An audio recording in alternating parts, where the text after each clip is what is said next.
Bonjour les gens, bienvenue sur Jumpseat pour Antoine, la 37e, c'est ça? Ouais, sûrement. Sûrement. C'est vrai qu'il y en a beaucoup, donc... On est entre 36 et 38, on va dire. Ouais, c'est ça. Donc avec moi aujourd'hui, Antoine Méjean, qui va garder l'œil rivé sur le chat. Sur le chat, ouais. Je vois qu'il y a pas mal de monde d'ailleurs. Et puis en face de moi, le général Franck Mollard. Bonjour mon général, merci d'être venu. Donc vous êtes le directeur du BEAE. On dit directeur d'ailleurs, ou commandant, ou patron On dit bien directeur, puisqu'il s'agit d'un poste à caractère interministériel. D'accord, donc directeur du BEAE, qui est un organisme, alors c'est le bureau enquête accident, et après ça se complique. Pour la sécurité aéronautique d'État.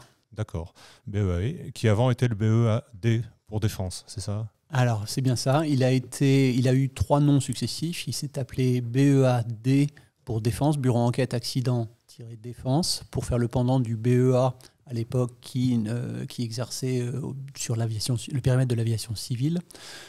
Ensuite, dans les années qui ont suivi, il y a eu la création d'autres bureaux enquête accident pour d'autres milieux, transport terrestre et maritime. Donc on lui avait ajouté le petit suffixe R, et il était devenu BEADR. Mais tout ça prêtait à confusion parce que les gens comprenaient que c'était plutôt une émanation de l'armée de l'air.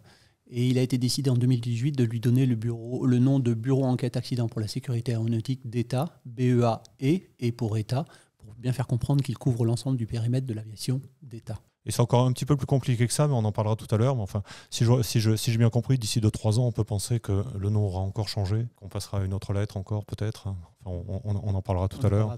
On va rentrer dans le vif du sujet. Et avec cette chose qui est quand même très étonnante vue de l'extérieur, c'est la qualité des rapports alors vous êtes bien connu pour ça, la qualité des rapports que vous publiez à l'issue des accidents. Ça arrive à peu près 1 an après l'événement. Oui. Et là, vous avez sorti coup sur coup 2 rapports assez étonnants, à plus d'un titre. Un sur l'aura intégrale et l'autre sur la planche volante. J'avais envie de dire la planche savonnée de Frank Zapata.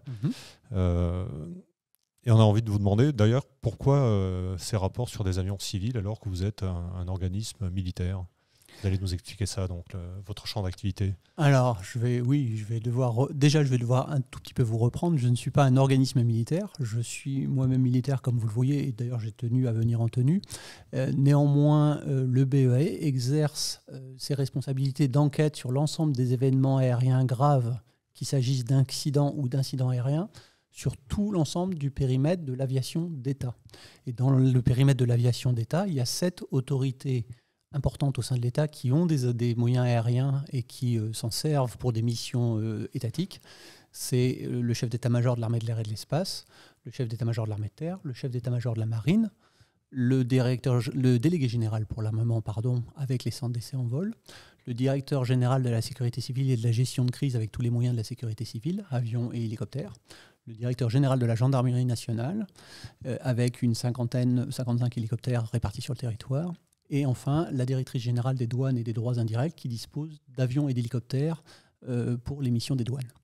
Donc c'est bien ces 7 autorités d'emploi qui ont des moyens aériens et qui font aujourd'hui partie du périmètre d'enquête du Bureau enquête accident pour la sécurité aéronautique d'État. Néanmoins, pour répondre complètement à votre question, pourquoi on est allé enquêter sur un crash d'un prototype civil de la société Aura Aero ou de la planche de M. Frank Zapata, il faut regarder l'affaire en creux. C'est-à-dire qu'en fait, le périmètre du bureau enquête-analyse de l'aviation civile, qui est dirigé par M. Rémi Jouty au Bourget, prend toutes ses fondements dans l'OACI, l'Organisation de l'aviation civile internationale, avec des textes internationaux qui prévoient l'immatriculation des avions et un certain nombre de règles qui s'appliquent sur ces avions. À partir de là, le BEA enquête sur les avions immatriculés au registre de l'Organisation de l'aviation civile internationale, c'est-à-dire principalement les avions de ligne, les avions exploités à des fins commerciales et tout ce qui est aviation de tourisme et de loisirs. Quand je dis lecture en creux, ça veut dire que tout ce qui n'est pas dans ce registre-là, tout le reste est pour nous. Et dans le reste, vous trouvez principalement l'aviation de l'État, effectivement, avec les avions de chasse, les avions de transport, les hélicos de l'État, qu'ils exercent pour des missions de secours ou des missions de combat. Mais vous allez également trouver des choses atypiques. Et notamment les avions qu'on appelle Fox Whiskey, immatriculés en Fox Whiskey, qui sont des prototypes. Et nous, la France, et c'est heureux, j'en suis très fier, est un pays aéronautique avec des gens qui viennent sur le terrain de l'aéronautique, avec des grands constructeurs, vous les connaissez, c'est Dassault, c'est Airbus Hélicoptères, mais aussi avec aujourd'hui, et encore plus aujourd'hui avec les nouvelles technologies, avec des nouveaux venus qui cherchent à s'implanter sur ce segment et qui, avec des concepts parfois nouveaux, l'aviation décarbonée, l'aviation électrique, l'aviation hybride avec des avions solaires, à la fois panneaux solaires, propulsion électrique et propulsion classique, thermique classique. Et puis vous avez en plus M. Franck Zapata qui a développé ce concept génial de planche volante sur la base d'une stabilisation avec 4 réacteurs. Et donc tous ces gens-là volent soit sous des immatriculations de prototypes, soit sous des autorisations de vol délivrées par la Direction générale de l'aviation civile, mais ne sont pas considérés comme des avions immatriculés à l'OACI. Et donc, dès lors qu'il leur arrive un pépin, ce qui est arrivé à M. Franck Zapata, puisqu'il est tombé dans le lac de Biscarrosse, tout le monde a vu cette vidéo, le bureau enquêteur... On la verra tout à l'heure, d'ailleurs. Oui. On la reverra tout à l'heure, oui. Le bureau enquêteur et le bureau enquête accident pour la sécurité aéronautique d'État. Et c'était également le cas pour l'intégral Air d'Ora Aero, qui avait une immatriculation en Fox Whiskey, donc un prototype. Est-ce que la planche d'ailleurs de Francky Zapata est immatriculée en Fox Whiskey? Est-ce qu'il y a une immatriculation pour ces objets Non, elle n'est même pas immatriculée. Elle vole avec une autorisation de vol, en fait. C'est encore un autre. C'est encore autre chose. Ouais. C'est encore un autre elle n'a pas vocation à être construite en série ou telle qu'elle est Alors là, et si un jour elle l'est, est-ce qu'elle serait immatriculée? Enfin, comment on les range je pense que M. Franck Zapata espère un jour la faire voler en série. Il faudra regarder dans quel régime de l'aviation générale elle pourra s'inscrire. Est-ce que ça pourra être considéré comme un aéronef ou quelque chose qui est du loisir, du domaine du loisir? Les parapentes ou les paramoteurs aujourd'hui ne sont pas immatriculés. Donc, voilà, il faudra regarder dans quel registre il va voler. Pour l'instant, il continue à développer son concept. Il en a même développé un nouveau, je ne sais pas si vous avez vu, avec une sorte de karting volant qu'il a fait voler il n'y a pas très longtemps. Moi, je lui souhaite beaucoup de succès dans cette entreprise, en tout cas. J'admire beaucoup la façon dont il a mené ce concept. Ce concept, il a aussi un petit peu intéressé les forces armées, puisqu'il avait fait une démonstration lors du 14 juillet, dont tout le monde se souvient. Il en avait fait une autre lors d'un salon tourné sur les questions de défense le long de la Seine. C'était le Sofas. Ah non, d'accord, oui. C'était l'innovation défense. Innovation défense qui avait lieu à la Maison de la Culture, tout près de la gare d'Austerlitz, le long de la Seine. Oui. Et il avait volé au-dessus de la Seine à cette occasion aussi. Sage précaution, oui. Oui, sage précaution. Donc les forces armées ont manifesté un intérêt également pour ce concept qui, on peut y réfléchir, hein, mais c'est pas à moi qu'appartient cette réflexion. D'accord. Et vous arrivez à suivre, donc, est-ce que vous pouvez nous parler un petit peu de votre équipe? Parce qu'effectivement, c'est très protéiforme. Vous avez un bestiaire en face de vous qui est assez phénoménal. Ça part dans tous les sens, il y a des bêtes à plumes, des bêtes à poils ras, enfin. Et comment vous arrivez à suivre toutes ces différentes technologies qui sont... J'espère qu'ils nous écoutent en direct, ils seront contents des petits surnoms dont vous les affublez. Chacun se retrouvera. Chacun se retrouvera, ceux qui ont des plumes et ceux qui ont des poils ras. Oui, j'ai une très belle équipe, pour reprendre vos expressions. Le BEAE, évidemment, comme on couvre par nature un spectre très large de l'aéronautique, il nous faut des compétences qui viennent de l'ensemble de cette aéronautique. Donc déjà, la première caractéristique des gens que l'on place au BEAE, les directeurs d'enquête, les experts techniques, les experts FOH, ce sont des gens qui ont de l'expérience, qui ont de l'expérience en aéronautique. Donc on prend des gens qui sont en deuxième carrière. Et ensuite, il me faut de la diversité, il me faut des gens qui sont issus des lourds, ce qu'on appelle les lourds, donc soit des avions de transport, soit l'AWACS, soit des avions de cette catégorie-là. Il me faut évidemment des gens qui ont une grosse culture voilure tournante, parce que quand on regarde l'ensemble des 1350 aéronefs de l'État, il y a énormément de voilures tournantes, et l'État emploie énormément d'hélicoptères sur des missions et sur des spectres qui sont très larges. Ça va évidemment de l'aérocombat aux forces spéciales, en passant par les secours à personnes en mer, en montagne, la filature pour la gendarmerie nationale, etc. Donc, comme c'est des missions qui sont très variées, où l'hélicoptère a tout son sens, a toute sa pertinence, il me faut aussi des gens qui soient issus de ces milieux-là pour comprendre ce qui s'est passé. Et puis, bien sûr, il me faut des gens issus de la chasse, et j'en ai, des gens qui ont été instructeurs. J'ai actuellement aussi un maintenancier. Avoir un directeur d'enquête qui est issu de la maintenance aéronautique, c'est très intéressant, parce qu'on a souvent des questions sous-jacentes sur la façon dont a été menée la maintenance en amont de l'événement. J'aimerais avoir quelqu'un qui soit un directeur d'enquête qui soit issu du contrôle aérien. Actuellement, je n'en ai pas, c'est une denrée rare. Donc vous êtes combien au total? Alors on est 25 en tout. 25. On est 25 en tout. À temps plein, ou vous avez des pigistes que vous... Avec des compétences particulières, vous allez chercher à droite à gauche, au gré des besoins. Alors, on est 25 à temps plein, ça c'est le noyau, mais effectivement, il va nous falloir des expertises pour certaines questions. Ces expertises, on va aller les chercher soit chez nos interlocuteurs habituels, parce que quand un événement survient, je nomme un directeur d'enquête qui est commissionné par mes soins. Il est très libre, hein, le directeur d'enquête, il va mener ses premières investigations, il va me rendre compte, je vais lui donner quelques orientations, mais il est très très libre dans la façon dont il mène l'enquête. Lui, il va me demander de lui adjoindre un certain nombre d'expertises. Des expertises, on en a en propre, on a des experts techniques qui sont en général des gens qui ont fait de la maintenance, qui ont des années de maintenance aéronautique, soit sur hélicoptère, soit sur avion. On a même certains qui ont fait à la fois de l'avion de chasse et de l'avion de transport en tant que maintenancier. Mais généralement, il nous faut également des expertises qu'on n'a pas sur la mission en elle-même, sur cet avion-là en particulier. Et là, on va demander soit aux autorités d'emploi de nommer des experts, soit il s'agit d'affaires industrielles et on va demander l'expertise auprès de l'industriel. Mmh. Très souvent également, on va se retourner vers la DGA, parce que la DGA a quand même ses centres experts avec des ingénieurs de qualité renommés qui nous permettent d'aller assez loin dans les expertises. Et je pense en particulier à deux centres de la DGA qui sont particulièrement importants pour nous.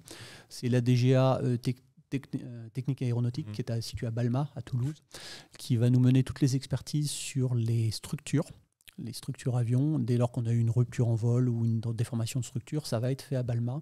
Et je les remercie parce qu'ils nous ont vraiment été très utiles, notamment dans le cadre... Tout le retravail sur l'Aura Aéro, notamment, c'est grâce à eux qu'on a fini par comprendre ce qui s'était passé. J'en profite d'ailleurs pour inciter les auditeurs à aller sur votre site et à télécharger les rapports. C'est vraiment passionnant. Enfin, c'est une passion malheureuse. Hein. C'est dramatique. Oui, je salue la mémoire des deux pilotes d'essai qui sont décédés dans cet accident. C'était des passionnés. Ouais. Et vos rapports sont bluffants. Bluffants. Donc on va aller chercher soit DGATA, soit l'autre centre qui nous intéresse tout particulièrement, c'est celui de Saclay, DGA et ses propulseurs, où là on va avoir tous les essais qui nous permettent de comprendre ce qui s'est passé en matière de propulsion, qu'il s'agisse de moteurs à piston, de turbines, comme vous l'avez dit, ou de réacteurs. Et ils sont capables de vous désosser complètement un réacteur et de vous dire, même avec un réacteur qui est quasiment totalement détruit, si le réacteur tournait et à quelle vitesse au moment du choc, ce qui est quand même assez bluffant. Dans le cas de l'accident de Mignot-Villars, le Mirage 2000D qui avait impacté assez violemment une petite montagne dans le Jura, on avait réussi à établir que le moteur tournait parfaitement normalement jusqu'à l'impact et pourtant les moteurs, il restait des petits éléments de ce moteur. Et surtout, oui, pardon. Oui, question au passage avant que j'oublie. On reviendra plus tard, mais je vous la passe. Ce qui serait bon, c'est de faire le point peut-être sur les enregistreurs qui sont à bord des avions de combat. C'est toujours un peu mystérieux. On sait qu'il y a des boîtes oranges qu'on appelle des boîtes noires dans les avions civils. Vous nous expliquerez ce qu'on peut trouver dans les avions militaires. Vous faites idéalement la transition puisque j'allais citer le dernier centre qui... C'est un peu ma caractéristique. C'est pour ça que Gilles m'a embauché en fait. Parce que le dernier centre que j'allais citer, c'est Reseda, qui est à Saclay également, donc restitution des systèmes d'enregistrement. Reseda, c'est ce que ça signifie, c'est un laboratoire où nous avons des experts de la DGA, mais qui travaillent au profit de la DGA, mais également à notre profit, et je les salue au passage parce qu'ils font un travail qui est excellent. Et vous leur apportez n'importe quel enregistreur de vol, qu'il s'agisse d'enregistreurs de vol très récents et dans les générations actuelles, sur les avions sur lesquels vous serez amené à voler, ce sont des enregistreurs qui sont 100% numériques. Mais on a encore aujourd'hui... Si un jour tu voles, Antoine. Si un jour tu voles, c'est pas... On te le souhaite. Ouais. On a encore aujourd'hui beaucoup d'enregistreurs d'ancienne génération qui sont encore sur de l'analogique, voire sur des bandes, des choses un peu atypiques. Et quel que soit le type d'enregistreur que vous leur amenez, quel que soit l'état de cet enregistreur, parce que des fois, selon la violence du choc, évidemment, l'enregistreur est très abîmé, ils vont réussir à vous extraire les données, et ça, c'est vraiment fondamental. Il nous est même arrivé de leur amener des enregistreurs de partenaires, parce qu'on est souvent amené à avoir des pays étrangers ou des partenaires étrangers qui n'ont pas forcément toutes les capacités d'analyse, qui, par la voie diplomatique, nous abordent discrètement pour essayer de comprendre ce qui s'est passé lors d'un événement chez eux. Et là, dans les accords internationaux, il est toujours prévu qu'on s'entraide sur ces questions-là. Et il est arrivé qu'on leur amène des enregistreurs très atypiques d'avions qui n'étaient absolument pas d'origine européenne et qu'ils arrivent quand même à dépouiller les données. Alors Antoine, voulez-vous poser la question justement, est-ce que vous avez un exemple d'approche discrète dont vous pourriez nous parler? On n'a que 3200 personnes qui nous regardent là. Oui, et puis ça restera. Antoine, c'est quand même gonflé de poser des questions comme ça. Voilà, ça restera sur Internet ensuite, donc ça laisse des traces. Je vais prendre un exemple assez ancien parce que je ne vais pas me prendre dans les exemples les plus récents. Vous comprenez bien qu'il y a deux catégories en fait. Il y a les pays à qui on a exporté du matériel français, qui exploitent des avions de combat ou des avions, en tout cas à caractéristiques militaires. Et là, vous voyez bien où se trouvent nos clients. Enfin, nos clients, ils se trouvent principalement au Proche et au Moyen-Orient, qui ont parfois des événements et qui ont besoin de notre aide. Mais là, je n'ouvrirai évidemment pas ce chapitre en public. Je peux citer une affaire beaucoup plus ancienne de l'abordage de 2 gazelles en Équateur. C'est là, à ce jour, c'est l'enquête la plus lointaine où nous avons dû projeter du personnel du BEAE. 2 gazelles qui s'étaient abordées en vol, l'ensemble des 2 équipages a été décédé. Et les autorités de l'Équateur nous avaient demandé leur aide pour essayer de comprendre ce qui s'était passé dans ce crash qui doit remonter à, de mémoire, 2006 ou 2007. Qui vous a servi par la suite pour le même accident, enfin un accident identique avec la latte? Là, j'ai le souvenir de 2 gazelles effectivement qui s'étaient accrochées. Alors, il y a eu un accident à Carcès qui est beaucoup plus récent, oui. Où deux gazelles se sont abordées au-dessus du lac de Carcès dans le Var. Oui. Là, on était sur un problème organisationnel, on va dire, et puis on a établi, grâce à la reconstitution que l'on a faite en 3D à partir des 2 cockpits, donc on a un vol reconstitué dans les 2 cockpits, que les 2 équipages, en fait, avec le soleil rasant à l'heure où ça s'est produit, ne pouvaient pas se voir avec le contre-jour. Enfin, l'équipage qu'aurait dû éviter ne pouvait absolument pas les voir. L'hélicoptère, et on l'établit très bien, arrive complètement dans le contre-jour et apparaît vraiment à la dernière seconde à la vue de l'équipage qu'aurait dû essayer de les éviter. Antoine, on te paye pour regarder le chat. Est-ce que tu as des choses à nous dire là, un petit peu, j'ai déjà parce que des tu questions. Coûtes cher, hein, mon garçon. Non, mais je sais bien. Ouais. Bon, on a Foodglider qui nous a posé une question. Le parcours du général, que voulait-il faire enfant? Métier, vocation. Parlez-nous de votre petite enfance, alors, mais c'est Foodglider. Hein, alors là, je ne sais pas s'il faut se confier. Jérôme. Il ne faut pas le dire. Ah, c'était un piège. C'était un piège. Bon, très, très jeune, j'ai été très attiré par l'aéronautique, ça c'est clair. J'ai voulu aller vers les métiers de l'aéronautique. La vocation de pilote est arrivée un peu plus tard, puisque là, je suis à la tête du BEA, mais j'ai quand même eu une carrière de pilote de chasse. En fait, après ma prépa, j'ai réussi à rentrer dans une école d'ingénieurs qui s'appelle Supaéro, qui est une école qui est renommée chez les ingénieurs qui veulent faire de l'aéronautique. J'ai beaucoup aimé mes 3 années à Toulouse, à Supaéro, où j'ai vraiment touché du doigt ce qu'est l'ingénierie aéronautique. Néanmoins, quand j'en suis sorti, j'avais envie de faire autre chose. J'avais envie d'aller plus loin dans ma passion. Supaéro m'avait donné l'occasion aussi de commencer à voler, puisque à Supaéro, on nous donnait accès à un petit aéroclub où on passait notre brevet de base à l'époque. Et donc, je suis allé plus loin et j'ai poussé la porte de l'armée de l'air pour demander si on prenait un ingénieur sur titre dans l'armée de l'air. Et j'ai rejoint l'armée de l'air en me disant ça va être une expérience extraordinaire pour quelques années. Et puis les quelques années se sont transformées en plus de 30 ans et j'y trouve toujours une passion tous les jours parce que à chaque fois, à chaque nouveau poste, il y avait un nouvel enjeu, un nouveau challenge, un nouveau défi. Et donc j'ai gravi les marches pour être pilote de chasse. Donc j'ai été au 1-5 Vendée très longtemps. Vous avez cité le général Antoine Creux, c'était mon commandant d'escadron pendant longtemps à Orange. J'ai ensuite fait un peu de plan, un peu de programme. J'ai été commandant du groupe de chasse 1 de Cigogne. Je salue les glorieux. Cigognes. Le très grand 1 de Cigogne. Et je salue les Cigognes qui nous écoutent s'il y a des Cigognes. À l'époque, il était encore à Dijon. Aujourd'hui, ils sont à Luxeuil. J'ai eu l'occasion de revenir en état-major, d'aller un peu en poste au Moyen-Orient. Et je suis revenu pour commander la base aérienne de Mont-de-Marsan, qui est une très belle base, avec une dimension expérimentation, tournée vers l'avenir. Des gens passionnés là aussi, une période que j'ai beaucoup aimée. Je suis revenu en état-major. Est-ce qu'on salue le général Chussot? Oui, Vincent, on peut saluer mon camarade Vincent qui vient de fêter les 90 ans du CEM. Cette belle mission du CEM et une mission qui est quand même très ancienne puisqu'elle a commencé, souvent les gens font remonter le CEM à 1946 avec l'arrivée de Rosanov, du colonel Rosanov à Mont-de-Marsan qui s'installe sur une base que finalement les Allemands ont aménagée pendant la Seconde Guerre mondiale. Mais c'est beaucoup plus ancien que ça, puisque avant même la Seconde Guerre mondiale, il y avait déjà quand même des expérimentations dans l'armée de l'air, puisque le CEM a l'âge de l'armée de l'air quasiment. Même plus ancien, il a été créé avant l'autonomie. Ou il a été créé avant l'armée de l'air, ou quasiment simultanément en tout cas. Oui, d'accord. Voilà. Donc oui, un grand salut au Montois et tout particulièrement au général Jussot. Et puis, écoutez, je suis revenu en état-major, j'ai fait un petit peu de cabinet politique, et puis je suis revenu à la tête du BEA. Voilà, mon parcours pour celui qui a posé, c'est Viking. C'était Full Glider. Qui m'avait posé la question. Glider, il est dans la voiture, il a que ça à faire, il pose des questions très indiscrètes. Viking vous demande en quelle année vous avez été macaronné ? Alors Viking, j'ai été macaronné en 1995, printemps 95, avril de mémoire. D'accord. Très bien. On va revenir sur le sujet du BE. Moi, il y a d'autres choses à annoncer, Full Glider, non ? Ils sont toujours à Lausanne, ils avancent un petit peu. Ils nous diront où ils en sont sur le parcours. Dès que j'ai les infos, parce que c'est vraiment passionnant. Tu leur demanderas aussi ce qu'ils ont mangé à midi. C'est ça. Ils ont fait escale. Tout à l'heure, vous nous parliez des échanges avec des pays étrangers. Est-ce que le BEAE, c'est une spécificité française ou vous avez des homologues à l'étranger ? Comment ça se présente ? Alors, ça se présente à peu près pareil. Tous les pays, en fait, ont compris petit à petit, et c'est l'esprit même de l'OACI et de la mise en place des bureaux enquête indépendants dans le cadre de l'OACI et de la mise en place en France du bureau enquête analyse. C'est-à-dire que rapidement, on s'est rendu compte que les accidents étaient riches d'enseignements et que si on ne partageait pas les enseignements, si on n'analysait pas avec beaucoup de recul et sans aller vers la judiciarisation, sans aller vers non plus les sanctions professionnelles, mais simplement si on analysait factuellement les faits, les incidents aériens graves ou les accidents, on pouvait en tirer un rétex énorme et ce retour d'expérience nous permettait d'améliorer la sécurité aérienne.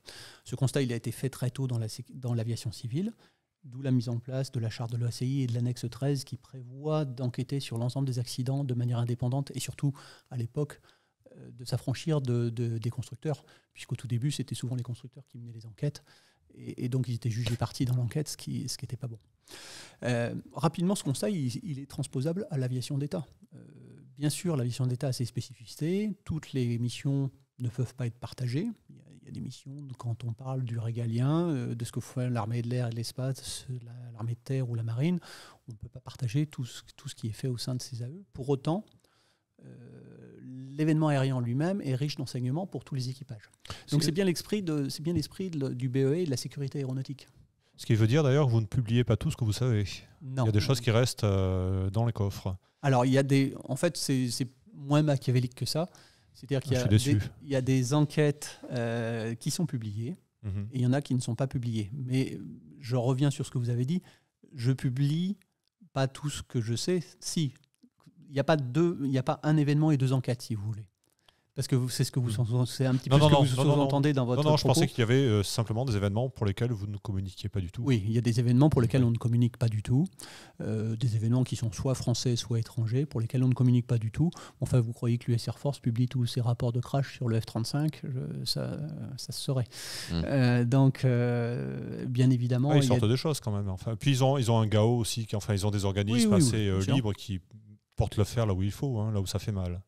Oui, mais c'est un petit peu le principe aussi du BEA, si vous voulez, c'est de dire franchement les choses, mais il y a aussi des enquêtes sur lesquelles on ne peut pas publier. Donc en fait, ça tient plus à l'exploitant de l'aéronef qu'à l'aéronef lui-même aussi, peut-être, non ? Aux conditions d'utilisation ou aux conditions de survenue de l'événement. Alors, les raisons de non-publication d'un événement peuvent être soit tenir de la nature même de la mission qui était en train de mener l'aéronef. Et là, on ne peut pas dévoiler tout ce que font nos avions. Vous pouvez penser notamment aux forces spéciales et à certaines unités discrètes. Ça peut tenir de la nature de l'événement dans le sens où effectivement ça peut mettre en difficulté soit le constructeur, soit l'autorité d'emploi elle-même. Mais ça, c'est plus rare. C'est surtout les conditions de survenance en fait, de l'événement, donc la nature de la mission qui était menée au départ qui reste couverte. Mais enfin, là encore, il ne faut pas trop fantasmer. 95% de nos événements sont publiés. Il y en a très très peu qui ne sont pas publiés. 95% de nos événements sont publiés. Et surtout quand on publie, n'allez pas croire qu'il y a un rapport public et un rapport privé. Il n'y a qu'un seul rapport. D'accord. Et soit ce rapport est public, soit il n'est pas public, mais il n'y a pas de rapport par événement. D'accord. C'est la transition. Là, vous parlez d'unité discrète. Je vous propose on a déjà dépassé la moitié de l'émission. Je vous propose de regarder un petit film que vous nous avez apporté où on voit un avion d'une unité discrète. Mais bon, c'est tout à fait anodin ce qu'on voit. Et puis, donc, le film est intéressant si le maestro veut bien le mettre en place. Et puis, vous nous expliquerez, on fera des arrêts sur image et vous nous expliquerez un petit peu ce qu'on voit. Si Martin, si tu peux arrêter après chaque séquence de... Stop. Voilà. Je vous laisse la main, mon général. Ouais. Bon, c'est très gentil, merci. Donc là, il s'agit d'un événement qui est très récent, c'est début 2022. Il n'a rien de secret. C'est un hélicoptère d'Heli Dax, mais qui opère pour l'école de formation des hélicoptères de Dax. Et c'est un tout jeune pilote, puisque c'est son premier lâcher, qui commet une maladresse et un petit peu de surcontrôle lors de son premier lâcher, et qui couche l'hélicoptère sur le flanc. Voilà, enseigner le pilotage à des tout jeunes pilotes, c'est pas forcément chose aisée, vous le savez, vous venez d'y passer. Et bon, là, on a eu un événement malheureux, c'est des choses qui peuvent arriver. L'hélicoptère est en cours de réparation. D'accord. Si l'école avait eu des cabris de gimbal, l'accident aurait coûté moins cher. Oui, bon, là, l'hélicoptère... Fin de la parenthèse. Oui, ça, c'est pour avoir de la pub. Voilà, ça fait partie, là, je pense, c'est intrinsèquement lié à la mission de formation école, quoi. Vous pouvez y aller, s'il vous plaît. Oui, d'accord. Il n'y a rien à faire, il faut que je parle mieux dans le micro. Je vais vraiment me mettre prêt. Oui, pas de souci. Voilà, là vous pouvez arrêter. C'est un autre événement sur lequel on a enquêté récemment. Alors là, ça vous montre aussi la nécessité de devoir interfacer avec le bureau enquête-analyse de l'aviation civile, parce qu'on a affaire à 2 avions purement civils, immatriculés à l'OACI, qui se croisent de très très près, mais vraiment de très près, sans le savoir. En fait, un des pilotes ne s'en rend absolument pas compte, n'a même pas réalisé qu'il y avait eu un airprox à une dizaine de mètres. L'autre pilote qui arrivait dans l'autre sens aperçoit l'avion, mais le croisement est trop tard. Il a même un geste pour d'évitement, mais le geste est déjà trop tardif, le croisement a eu lieu. Pourquoi c'est nous qui nous sommes saisis de cet événement? Parce que un des 2 pilotes s'est plaint auprès de l'aviation civile, évidemment. Or, ces 2 pilotes étaient sous contrôle d'une approche militaire, dans un volume contrôlé par les militaires. Alors là, ils étaient en VFR, donc c'était bien une information de trafic qu'ils étaient censés recevoir. Néanmoins, l'information de trafic, il y avait en matière de facteurs organisationnels humains, il y avait quelques petits éléments à remettre dans le paysage. Et on a tiré un petit peu de rétexte de cet événement. Bon, heureusement, il ne s'est rien passé, tous les avions se sont posés. Mais c'est aussi l'exemple des événements qu'on appelle incidents aériens graves, où il ne s'est rien passé, tout le monde s'est posé indemne, et heureusement. Mais il y a un peu de rétexte à tirer de cet événement. Et encore une fois, il ne s'agit pas d'incriminer qui que ce soit. Voilà, donc vous avez les 2 traces bleues là qu'on voit qui se croisent très très près. Je vous laisse relancer le film. Je vais me mettre un peu comme ça. Voilà, on voit le 2e aéronef. Et là, le croisement. Alors là, on va pouvoir illustrer, oui, c'est un point que j'aurais pu aborder. Vous pouvez vous arrêter sur image, s'il vous plaît. C'est donc, comme vous le savez, lorsque nous avons retiré les Mirage F1 de service, à l'époque, les Américains, principalement l'US Air Force, mais les autres grandes entités américaines, cherchaient ce qu'on appelle des raiders. Les raiders, c'est les rouges. C'est ceux qui jouent les méchants dans les exercices. Ah oui. Pourquoi ? Parce qu'en pleine diminution des flottes de combat également aux États-Unis, jouer les plastrons, jouer les méchants dans les exercices avec des avions de la classe du F-35 ou du F-22, c'est coûteux en heure de vol. Et finalement, ça n'a pas beaucoup de sens au sens de l'entraînement des pilotes. Donc l'US Air Force avait lancé des appels d'offres et des boîtes privées se sont lancées là-dedans, où il s'agissait en fait de jouer les plastrons, les agresseurs sur les exercices. Et ces gens ont acheté d'occasion des L-39, des Mirage F1, enfin tout ce qui traînait sur le marché de l'occasion. Alors évidemment, ces avions n'étaient pas tout récents. Ils ont été en plus mis en service là-bas par des boîtes avec une expertise française qui était vraiment minimum. Ils n'ont, pour des raisons de confidentialité, ils ne veulent pas opérer avec des anciens pilotes de Mirage F1 là-bas. Donc ce sont des pilotes américains qui ont volé sur F-16 principalement qui opèrent ces avions. Et en fait, ils ont des événements, ils en ont eu plusieurs, et à chaque fois, ils nous appellent. C'est le NTSB, le fameux NTSB américain, que vous voyez dans le film Sully, challenger Sully et l'asticoter pendant des heures. Et ben, c'est le NTSB à chaque fois qui nous appelle en disant on a encore cassé un Mirage F1 et on a besoin de votre expertise parce qu'on voudrait comprendre ce qui s'est passé. passé. Voilà. Donc là, il y en a encore eu un, mais c'était le 3e ou le 4e qu'on avait de mémoire. Il y a quand même eu un crash où il y a eu un décès. On compte pas. Ouais. Ils en ont encore beaucoup. Hein, donc, d'accord. On va avancer un petit peu. On peut aller plus vite peut-être. Si je commence à bavarder comme ça, je vais. Voilà. Ouais.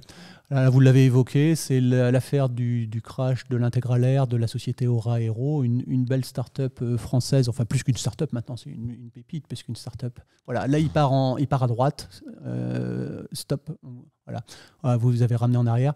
Donc ils sont en virage gauche et on a établi qu'en fait le moment de l'événement critique, c'est le moment où cet avion renverse brutalement à droite alors qu'ils font un essai de virage sous 7G. C'est un simple essai de virage sous 7G à gauche et d'un seul coup l'avion part à droite. Tout est dans le rapport, je vous invite à le lire, mais c'est l'instant critique et on a mis un peu de temps à établir ce qui s'était passé. Mais c'est grâce à cette restitution, donc là on est sur une restitution artificielle, hein, c'est pas une vidéo bien sûr, que l'on a compris quel était l'instant critique et où est-ce qu'il s'était passé quelque chose. Et pour récupérer ces informations, là pour le coup, vu que c'était un avion de développement, il y avait des enregistreurs de vol qui vous ont permis de récupérer toutes ces informations-là? Alors tout ça est dans le rapport, mais il y avait effectivement un enregistreur de vol qui est du type Happybox qui était à bord, qui restituait une partie des données, mais pas tout. Il était équipé également d'une caméra qui était censée filmer les deux pilotes vus de l'arrière dans le cockpit. Le problème, c'est que cette caméra, après la mise d'eau initiale, vous savez que les voltigeurs font toujours ça. Ils mettent l'avion sur le dos après le décollage pour vérifier qu'il n'y a pas d'objet volant en cabine. Et en fait, il y avait probablement un petit faux contact sur l'installation.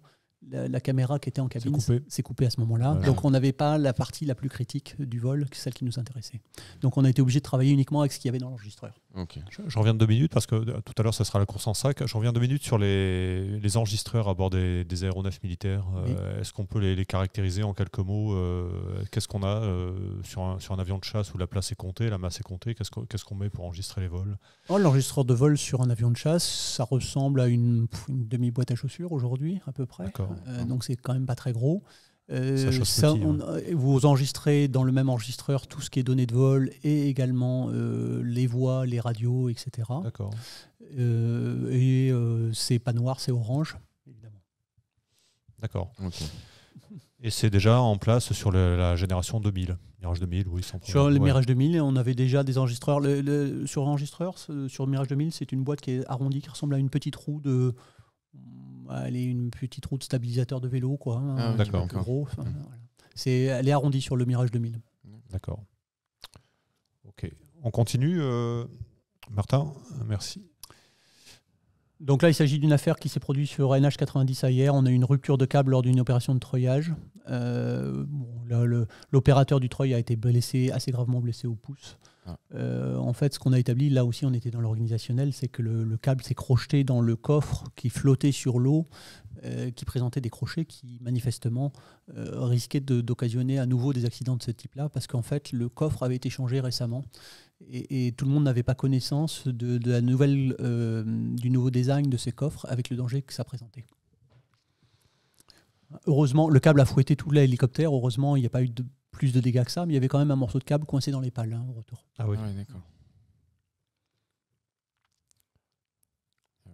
Martin, justement, c'est accroché. Ça avance. Là, c'est une opération. Alors, là, ça illustre l'international puisque ce Puma est un Puma anglais. On est sur une opération franco-anglaise d'exercice, je le précise, en Corse. On dépose des commandos et là, il s'avère qu'un commando français est heurté à l'arrière du casque par le bout de la pale du Puma. Mais il est heurté au point qu'il fait une culbute avant, mais il se relève et il est indemne, ce qui est quand même incroyable. Ouais, ça s'est joué à quelques millimètres, oui, c'est ça, vous pouvez le dire.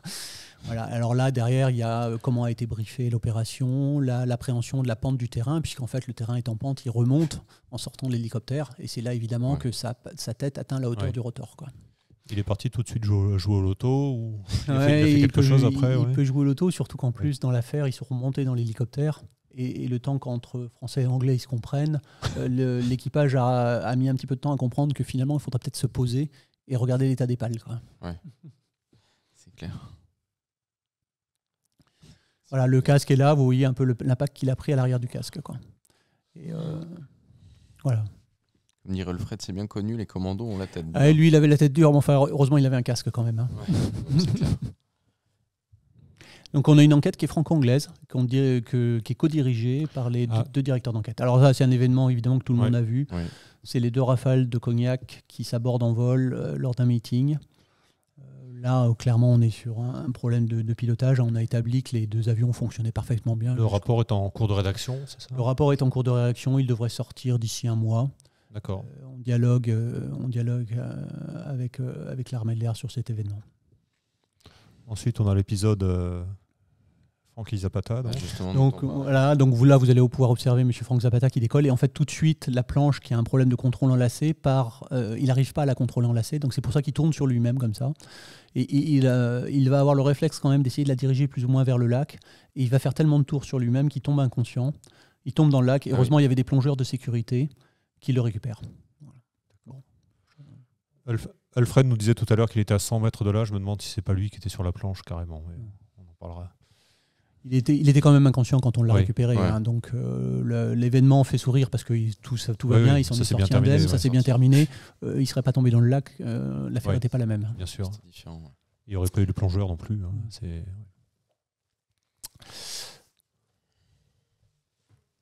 Là, on est sur une affaire qui est très intéressante. C'est un EC-120 dont la turbine coupe en vol, donc extinction moteur en vol. Ils font une autorotation et regardez où ils sont posés. Ils sont posés dans les Pyrénées. Alors là, j'admire les 2 pilotes. Ouais. C'était un pilote de la gendarmerie qui apprenait à devenir instructeur et un instructeur de l'armée de l'air et de l'espace qui instruisait l'instructeur, le futur instructeur, si vous voulez. Et ils ont eu une coupure moteur. Vous voyez l'endroit un peu mal pavé. Ils ont fait un atterrissage. En plus, ils ont dû éviter des randonneurs à la dernière minute.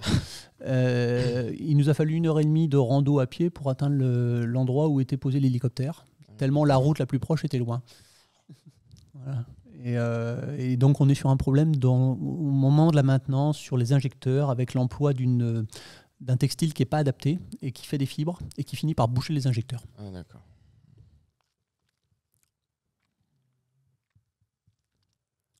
Là, on est sur un problème classique de nos camarades qui font des secours en montagne, qu'il s'agisse principalement de la sécurité civile ou de nos camarades gendarmes.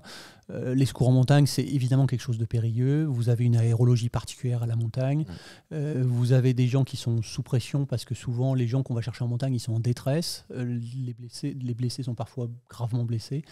Et il n'est pas facile, selon les endroits où vous devez récupérer les gens, de s'approcher. Et en fait, vous avez très souvent des heurts de pales. C'est arrivé à plusieurs reprises. Là, on est sur un événement à Chamonix où l'hélicoptère a touché du bout des 4 pales sur un rocher. Et est revenu se poser avec d'assez importants dégâts au niveau des pales et des vibrations, évidemment, que vous pouvez imaginer, puisqu'il y a un problème d'équilibrage après. Pareil, là, on joue en millimètres ou en centimètres. Là, c'est quelques centimètres, oui, bien sûr, avant une catastrophe. Donc là, il y a bien évidemment, nos camarades qui font des secours font ce qu'ils peuvent. Mais l'école, la montagne est une école d'humilité, de ce point de vue-là.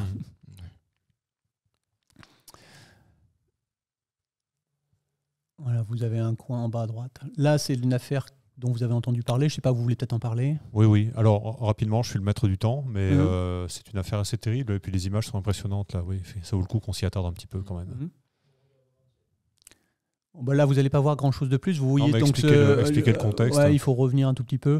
Voilà. Donc, vous voyez ce Cessna avec un Rafale derrière. On le devine à peine, mais derrière, il y a un Rafale en patrouille. La photo est prise depuis un autre Rafale, évidemment, puisque vous imaginez bien qu'il y en a un de chaque côté. Donc, il s'agit d'un Cessna privé qui a décollé de Jerez en Espagne à destination de Cologne.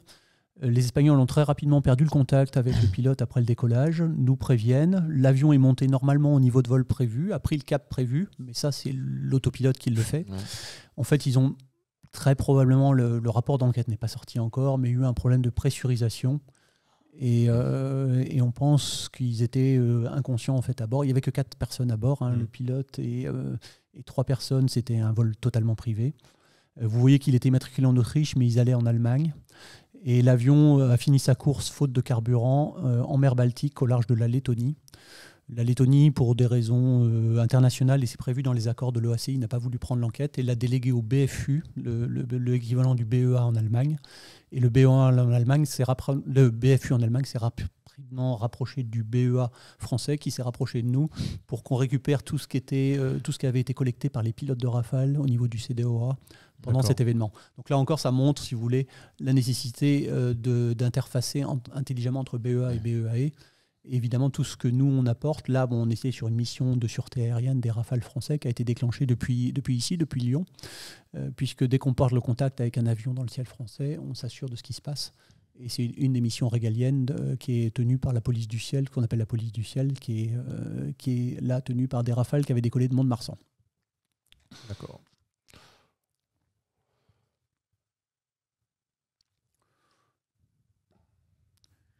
Ensuite, on a une affaire de contrôle aérien.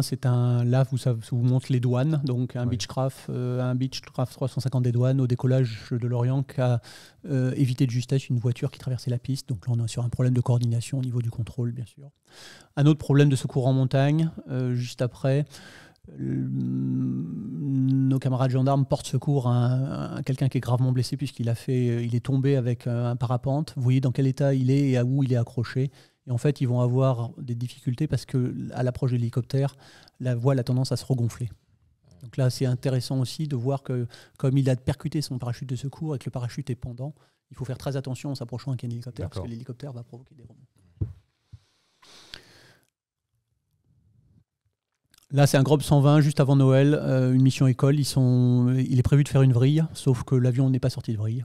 On essaye d'établir ce qui s'est passé. Ce qui est sûr, c'est que, et je salue l'équipage, ils ont eu le sang-froid d'évacuer l'avion en vol alors qu'ils étaient en vrille. Il n'y a pas de siège éjectable, bien sûr, sur ces avions. Donc de sauter par les portières. Hein. C'est une grosse décision, ça. Oui, c'est quand même une grosse décision. L'instructeur a fait sortir son élève, puis a sauté lui-même. Donc, ils ont sauté à quelle hauteur? Je ne me souviens plus, mais ils étaient à 4-5 000 pieds, quelque chose comme ça. D'accord.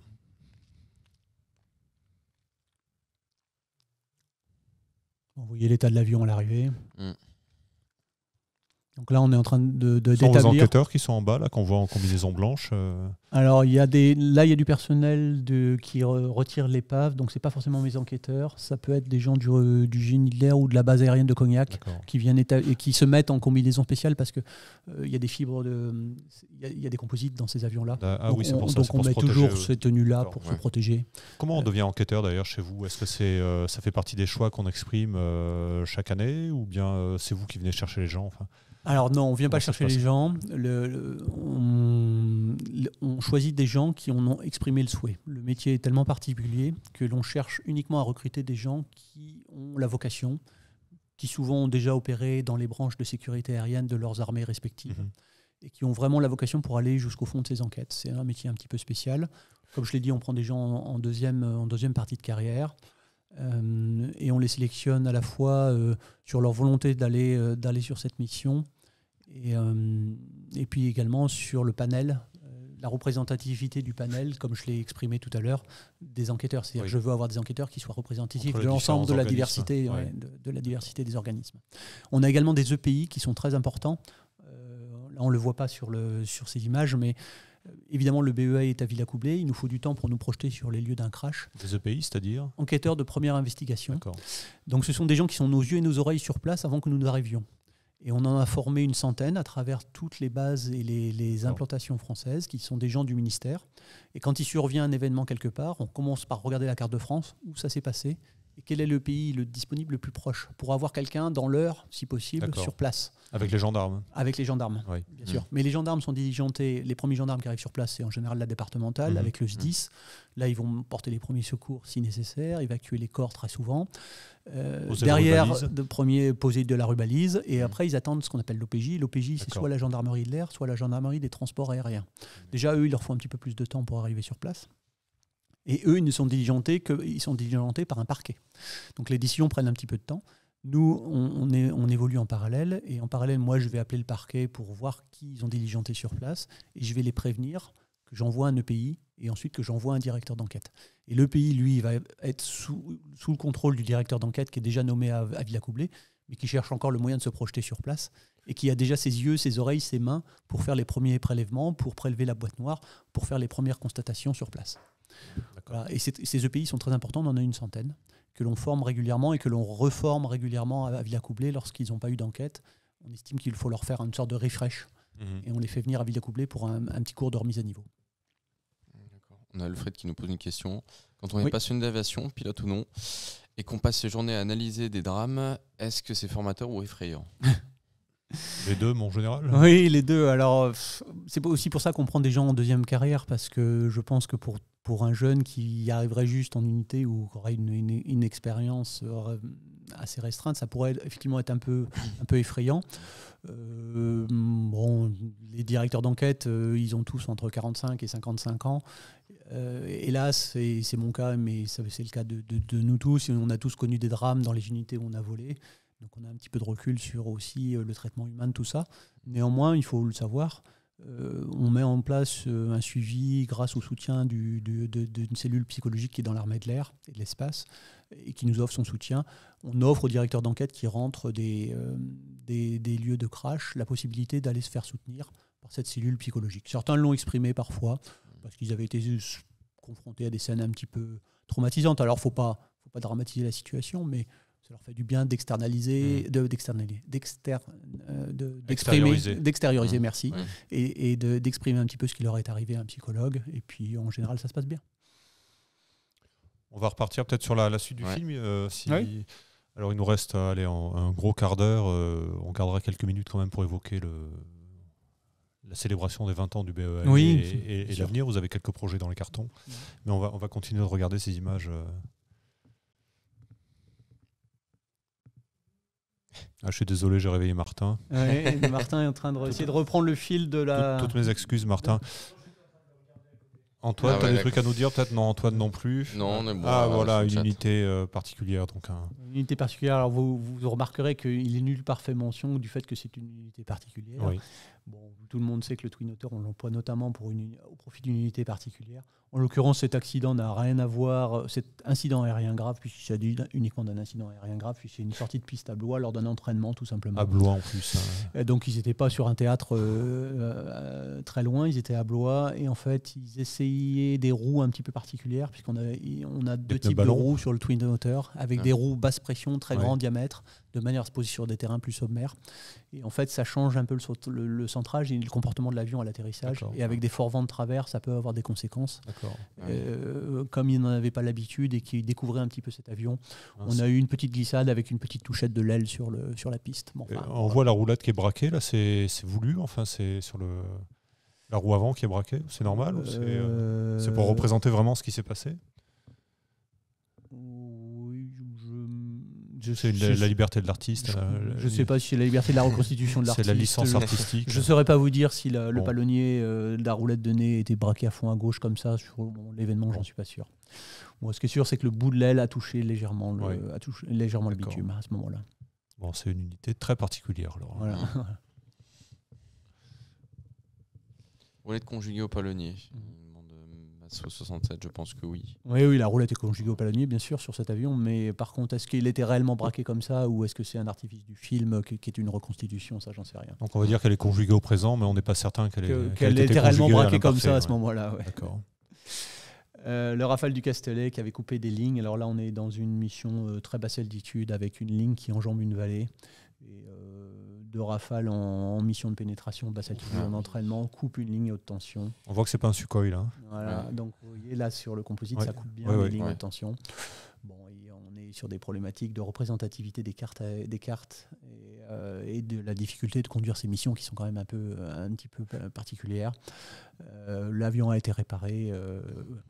Voilà. Alfred nous pose une bonne question. Une fois n'est pas coutume. Non, il pose des bonnes questions. Alfred, il vous demande si c'est une reconstitution vidéo avec un outil spécifique ou est-ce que vous avez des outils du commerce?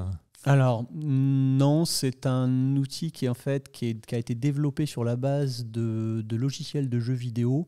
Et c'est même pas le BEAI qui a ce logiciel, c'est Reseda, le laboratoire que je citais, qui est situé à Saclay et qui a des bases qu'il a achetées dans le commerce et qui a développé quelque chose de spécifique. D'ailleurs, on voit, il y a écrit quelque part en bas DGA Reseda. Oui, d'accord. C'est écrit à gauche là sur la vidéo d'avant justement, DGA. Ok. Un TBM 700 qui avait touché l'hélice sur une piste. Là, on avait établi, ça avait raclé l'hélice à l'atterrissage. On avait établi qu'il y avait à la fois un problème de configuration de l'uni, ce qu'on appelle l'uni de la piste, c'est-à-dire vous savez, quand les pistes commencent à faire des bosses, à former des bosses. Parce le profil, oui. Et puis, il y avait un problème aussi de gonflage de l'amortisseur avant. Bon, elle va bien marcher quand même, l'hélice. Tout va bien. Voilà.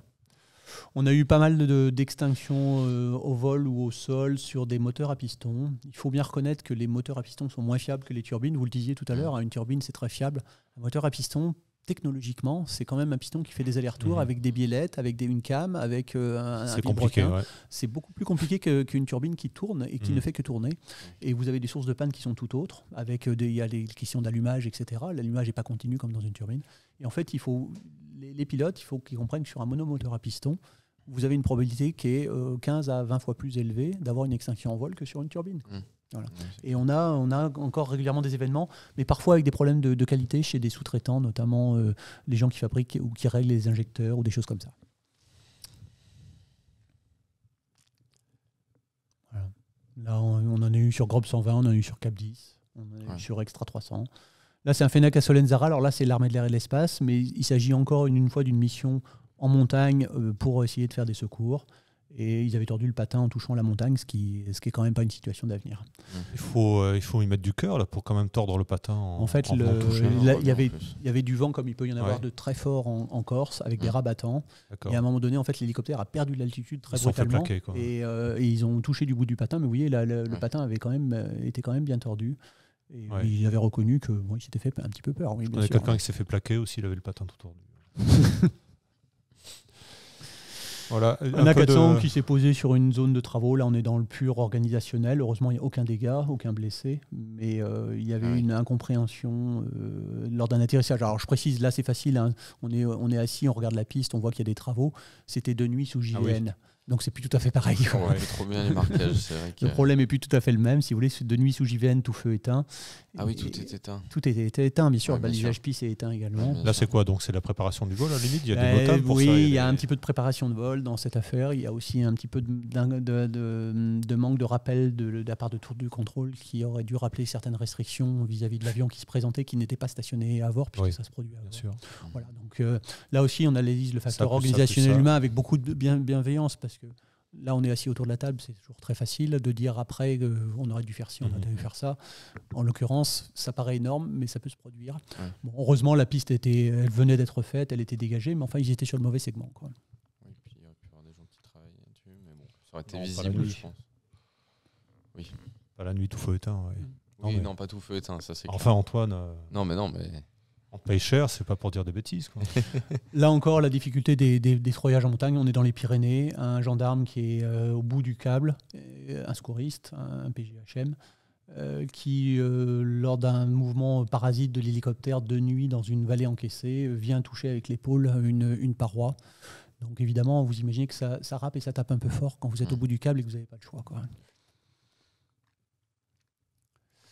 Ah, on a eu des événements sur planeurs, parce qu'on utilise les planeurs dans l'armée de l'air et de l'espace, notamment pour initier les jeunes.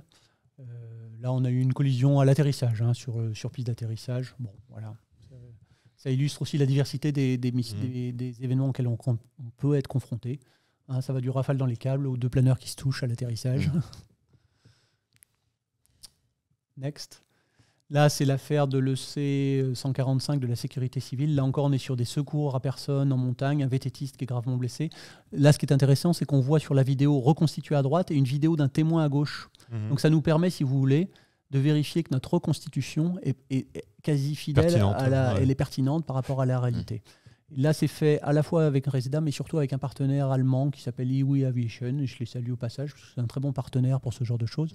Parce qu'ils ont développé des logiciels qui permettent de trianguler et de replacer la vidéo dans le paysage virtuel, comme sur la droite, comme vous voulez. Le résultat final, c'est que l'hélicoptère a quand même totalement brûlé. On a hélas à déplorer un mort sur ce crash. Et ils ont eu le temps d'évacuer avant que l'hélicoptère ne brûle. Vous voyez que le seul l'empennage a survécu. Ils ont évacué l'hélicoptère, mais hélas, le mécanicien opérateur de bord qui était sur le côté gauche au moment de la prise de terrain, puisqu'il se positionne à gauche, portière ouverte pour la fin de la trajectoire, pour vérifier l'atterrissage, lui a été tué.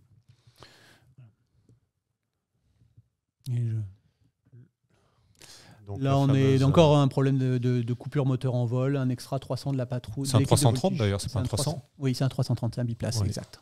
Enfin, 330 LC, oui. Vous avez oui. Oui. C'était le seul biplace qu'on avait. Une affaire... alors là, vous avez un avion qui est immatriculé à l'OSCI, donc vous allez me dire pourquoi vous en êtes occupé. Pourquoi vous en êtes occupé? Et voilà, merci de me poser la question. Tout simplement parce qu'en fait, il s'agissait d'une mission qui avait directement trait à l'action de l'État en mer. Cet avion était affrété pour une mission de l'action de l'État en mer aux alentours de Mayotte et a connu une double extinction en vol. Donc là, dans le cadre de ce qu'on prévoit de faire avec le BEA, j'ai demandé, et il l'a accepté, à mon homologue de nous déléguer l'enquête parce qu'elle intéressait le ministère de l'Intérieur en l'occurrence. Ok. Voilà. Donc double extinction, moteur gauche d'abord, puis moteur droit. On est en longue finale, là. Est-ce qu'il nous reste beaucoup de vidéos à regarder mais on peut peut-être arrêter là aussi. Allez, on finit les 13 secondes alors. On les coupe pas, je commente. Un Cirrus SR22 de Salon de Provence qui finit dans le lit de la Durance suite à une extinction moteur, encore une fois. Là, c'est le Villebrequin qui a cassé. Cassure Villebrequin. C'était une équipe de la PAF, je crois, qui rejoignait le... Non, c'était une mission école au profit d'un élève navigateur. Ah, pardon. Ok. Voilà. D'accord. Et ben voilà, on a fait le tour. Bon. Voilà, c'était histoire de vous donner un échantillon représentatif de ce à quoi on est confronté. Très intéressant. Il nous reste quelques minutes. Je voudrais évoquer avec vous d'abord la célébration de cet anniversaire. Donc vous n'avez que 20 ans. Oui. Je ne parle pas de vous, je parle du vidéo. Hélas. C'est une figure de style. J'aimerais bien. Je le dis pour Antoine parce qu'il est perdu après. Et donc vous avez célébré l'événement au Bourget, au musée. Pourquoi, comment, quelle était votre volonté derrière cette célébration et comment vous l'avez imaginé cette célébration? Cette célébration, donc, autour des 20 ans du BEA, elle comprenait plusieurs jalons, dont un cocktail où on avait entrepris de réunir tous les anciens, tous ceux qui avaient un jour ou l'autre servi au BEA. Et en fait, vous ne l'avez pas observé puisque je porte le pull par-dessus, mais sur l'insigne du BEA qu'on aperçoit ici, donc je le montre. Voilà. Il y a un petit avion rouge. Un biplan célèbre. Qui est un avion qui est très célèbre puisqu'il s'agit du Breguet 19 de Coste et Bellonte, qu'on appelle point d'interrogation, que Coste et Bellonte avaient eux-mêmes baptisé point d'interrogation, et qui est le premier appareil à avoir traversé l'Atlantique dans le sens Paris-New York en septembre Est-Ouest, oui, pardon, en septembre 1930. Donc, il a été choisi à l'époque par le BEA pour être sur l'insigne du BEA parce qu'il y avait ce point d'interrogation qui représente un petit peu toutes les questions que le directeur d'enquête doit se poser en matière d'aéronautique. Et puis Maurice Bellonte, plus tard dans sa carrière, a occupé une position éminente en matière de sécurité aérienne aussi, si vous connaissez un petit peu son CV. Donc la symbolique était là, on avait choisi le Breguet 19. Or, ce Breguet 19 qui est sur notre insigne, aujourd'hui, l'avion, l'original, il est dans le hall de l'entre-deux-guerres du musée de l'air et de l'espace au Bourget. Il est toujours là, c'est l'avion d'origine de Coste et Bellonte. Et donc faire le cocktail au pied de l'avion avait du sens. Voilà. Et on a demandé gentiment à la directrice du musée de l'air et de l'espace, que je salue au passage, de nous prêter la mezzanine qui était juste en face du Breguet 19, parce qu'en plus dans cette salle il y a une mezzanine qui nous met à hauteur en face, ce qui était une très bonne idée de ma chef de cabinet. Et donc on a eu qu'on salue au passage, elle est derrière l'écran, et qui nous a permis d'avoir un moment sympathique autour de cet événement des 20 ans. Il y avait également un peu de com, on a produit un petit bouquin, il y a différentes choses qu'on a voulu faire parce que les 20 ans du BEA, c'était déjà la maturité du BEA finalement. C'est plus que l'âge de raison. Oui, c'est l'âge de raison. C'est la majorité. Il nous reste quelques minutes pour évoquer l'année 2023. Vous avez des événements en cours, en lien notamment avec le Salon du Bourget. Est-ce que vous pouvez nous dire quelques mots là-dessus ? Est-ce qu'on peut venir vous voir d'ailleurs pendant le Salon du Bourget? Vous aurez un stand? Vous serez quelque part? Alors au Salon du Bourget, il est prévu, pour des raisons de sécurité évidemment, que le BEA soit présent en permanence. Vous imaginez bien qu'on est associé à tout ce qui est préparation. Mais ça reste dans l'événement redouté. Dans le cadre professionnel de l'événement redouté. J'espère, on est en train de négocier ça, que sur le pavillon défense, on pourra, vous savez, il y a des alvéoles sur le pavillon défense qui permettent d'avoir des petits moments de conférence, qu'on pourra bénéficier d'un petit temps de conférence vis-à-vis des journalistes pour recommémorer un petit peu et repartager autour des 20 ans du BEA comme on vient de le faire tous les trois. Voilà, donc j'espère qu'à l'occasion du Bourget, ce sera un moment où il y a beaucoup de journalistes, beaucoup de fanats d'aviation et qu'on aura un public un peu plus large. Pour l'instant, je n'ai pas de créneau à vous donner, mais j'espère qu'on aura un créneau. Voilà. Bon, de toute façon, il faudra aller traîner du côté du pavillon de la Défense. Et puis, en espérant que vous y soyez. Et vous préparez aussi un séminaire à la rentrée. Alors, il y a toujours un séminaire de rentrée qui vise en fait... Ah, ça c'est permanent, c'est chaque année vous le faites? On le fait depuis 2 ans. Là, on a décidé de le faire de manière délocalisée, de manière à isoler un peu le bureau des turpitudes du quotidien, parce qu'on s'aperçoit, si vous voulez, dans un bureau comme celui-ci, que vous avez toujours quelqu'un qui est pris par une expertise, par autre chose, et vous arrivez très rarement au cours de l'année à avoir tout le monde réuni. Donc, en bloquant un séminaire et en délocalisant un petit peu en province, vous obligez les gens à être présents. Donc on a un séminaire de rentrée qui est prévu, et puis on a également à l'automne, tous les 2 ans seulement, mais ce sera cet automne-là en novembre, un séminaire avec les industriels, où là on partage un petit peu les événements sous l'angle voilà ce qu'on a à vous dire, vous industriels. Venez aussi également partager vos innovations. Les industriels viennent nous faire part. L'an dernier, il y a 2 ans, on avait ouvert la question de l'anti-abordage et de l'anti-collision avec les obstacles artificiels, et des industriels étaient venus nous présenter ce sur quoi ils travaillent pour éviter justement ces problèmes de heurts de pales dans les arbres ou dans les rochers. D'accord. Voilà, donc on a un séminaire industriel qui aura lieu en novembre. Voilà. Vous avez évoqué un livre. Alors Alfred, qui a appris à lire assez récemment, mais qui est passionné par les livres depuis qu'il a découvert cette possibilité, demande si vous avez publié un livre accessible, disponible dans le public ou... Alors le livre, ça reste un livre, un fascicule interne, qui est plutôt interne. D'accord. Maintenant, pour un fanat, s'il nous écrit au BEA, à la limite, pourquoi pas. C'est un petit fascicule qui fait une 70 pages et qui retrace un peu l'histoire du BEA et tout ce que je viens de vous raconter, à la fois comment est construite une enquête, les EPI, les directeurs d'enquête, nos métiers, nos passions. Ce que je vous propose, c'est que vous me l'envoyez, puis je dirai à Alfred que je l'ai, et éventuellement je lui prêterai, s'il est sage. On va faire ça comme ça. On arrête là, Martin? On est bon? On dit au revoir à tout le monde. Tu mets un peu des trucs qui tombent là. Voilà. Nickel, super. Eh ben, merci à tous. Au revoir. À demain donc en direct de Friedrichshafen, et puis mardi prochain pour un nouveau Jump Seat. Et toi, tu vas nous faire des choses aussi, Antoine? C'est ça, tous les lundis sur Vol de Nuit, et mercredi vous aurez Jeff qui sera sur Vol de Nuit. Puis n'oubliez pas aussi de nous retrouver sur YouTube pour voir le replay, pour ceux qui auront loupé des bouts, pour nous retrouver en entier sur YouTube, et puis de vous abonner à la chaîne. Très belle intervention de fin. Je pense qu'on est bon. Vraiment, c'est pas mal. très percutant. Je mérite mon salaire. Là, allez, c'est bon, nickel. Jérôme, la fameuse Top Gun. Est-ce que vous avez un avis sur Top Gun? Le 2 Oui. Il est très bien ce film. Ouais. Ah si, on a oublié un truc. C'est pas débordant comme enthousiasme. Hein, non, il m'a plu. Je suis allé le voir. J'ai fait partie de ceux qui sont allés le voir dès qu'il est sorti. On avait juste une dernière question, je pense. C'est vu qu'on est sur le Jump Seat, est-ce que vous avez un petit souvenir de Jump Seat à nous? Un backseat. Un backseat, oui. Ouais. Moi, je garde un souvenir impérissable d'un vol en backseat de F-15 avec les Mighty Gorillaz. Je ne sais pas si ça vous dit quelque chose, les Mighty Gorillaz. Donc un escadron qui est à Eglin, en Floride, et qui volait à l'époque sur F-15. Maintenant, c'est fini. Ils ont dit adieu au F-15 depuis longtemps. C'est donc le 58e escadron de la 33e escadre pour eux. Et à l'époque, ils étaient aux EAU. On était déployés aux EAU et eux aussi. Et il m'avait offert, j'étais patron du 1 de Cigogne, il m'avait offert l'occasion de faire un backseat sur un F-15B, un biplace avec le commandant de l'escadron. Et j'en garde un très beau souvenir parce qu'en plus, il m'avait laissé les commandes quasiment pendant tout le vol sur une 4 contre 4. Et je peux vous dire que la 4 contre 4, ça c'était quelque chose j'étais à l'aise avec ce genre d'exercice à l'époque, je le précise. Mais par contre, j'étais pas du tout à l'aise avec l'interface homme-machine parce que quand on vous donne les commandes et puis vous avez le radar, etc. Mais je garde un souvenir de cet avion qui est incroyable parce que, en plus, les Mighty Gorillaz, ça reste dans l'inconscient des pilotes de défense aérienne. L'escadron du colonel César Rodriguez qui a abattu 3 avions, 2 au-dessus de l'Irak et 1 au-dessus du Kosovo de mémoire. Et c'est un des escadrons qui compte le plus de victoires aériennes pendant les opérations des années 90, c'est-à-dire en gros le Moyen-Orient et puis l'ex-Yugo. Pas mal. Super. Mais il m'avait fait un beau cadeau. Surtout que je ne pouvais pas leur offrir l'appareil à l'époque, puisque nous, on était déployés avec des F-5, et comme vous le savez, les Français n'ont que des monoplaces. Donc c'était vraiment un cadeau. Merci à tous de nous avoir suivis. On se retrouve très bientôt sur le Jump Seat, sur Twitch. Alors n'oubliez pas d'activer la petite cloche sur le compte Twitch pour être averti des prochaines émissions et pour nous suivre en direct. À bientôt.